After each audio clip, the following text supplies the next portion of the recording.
What's up everyone, John Rettinger from Techno Buffalo here with a hardware overview for you on an unnamed, unannounced Nokia prototype presumed to be the upcoming N9.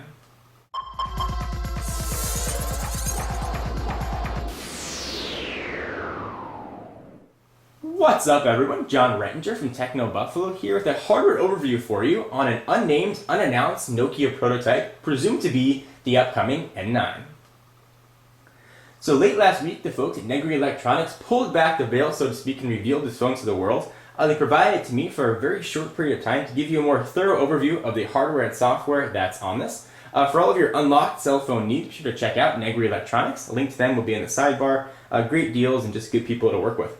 So let's go ahead and talk about specs. This thing is loaded with North American 3G bands, so you will get support for 850 and 1900. Presumably, it has Nokia's NHD display, giving it a resolution of 640 by 360. Now, sort of interestingly, it is running Symbian S60, the touchscreen edition, which Nokia said won't make its way onto any more N-series devices. So if this is indeed the N9, we presumably see MeeGo on it by the time it's shipped. However, it may not be the N9. It's got that CO in the upper left-hand corner, meaning it may very well be a C-series device, in which case we could see Symbian S60 on it.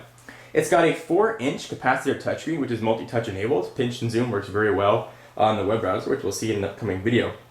Let's talk about what else we got on the phone. So the front here, you've got I believe a VGA resolution camera with a single LED flash. However, there's an open spot next to that LED, so this may actually have dual LED flashes in the front by the time it ships. On the back of the device, we are looking at an 8 megapixel camera with dual LED flash. Clearly this is a prototype phone. The back is metal. We've got sort of some soft plastic off on the side. It feels very solid and very well built. And let's talk a bit more about some of the specs and what the hardware looks like. On the left hand side of the phone, you've got a lock button, so what you can use to lock or unlock the phone.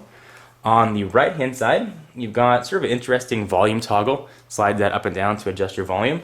You've got your expansion card right here, which I thought for a while was actually a physical button, but it's not.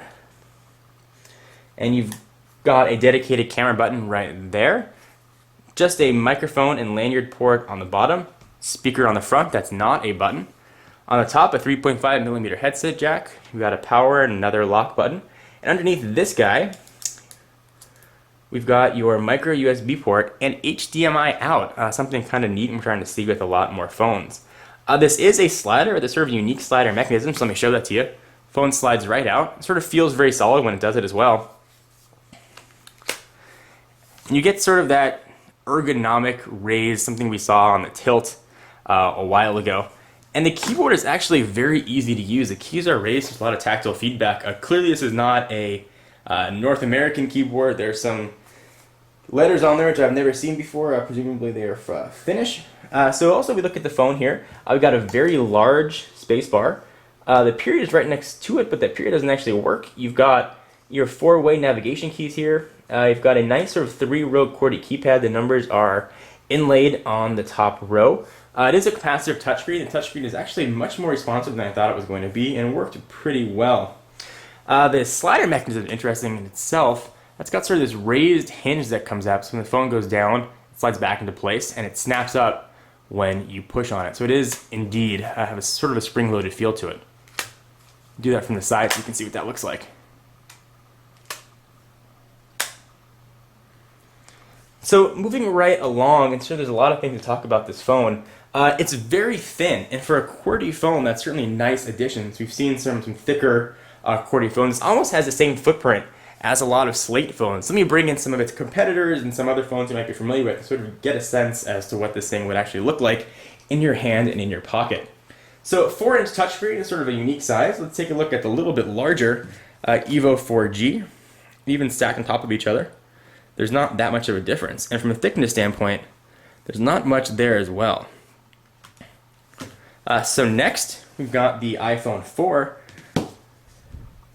And stacked on top of each other, they look very close size-wise. There's really not that much difference. And thickness standpoint, this is where you really start to appreciate how thin this is for having a full QWERTY keyboard.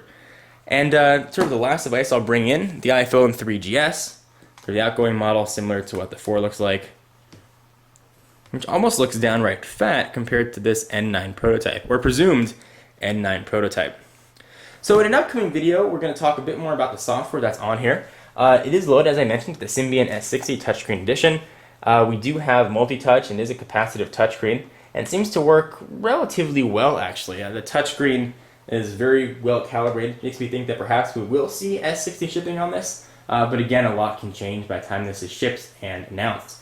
So anyway, guys, I am John Rettinger from Techno Buffalo. For all your tech news, be sure to check out the website, Techno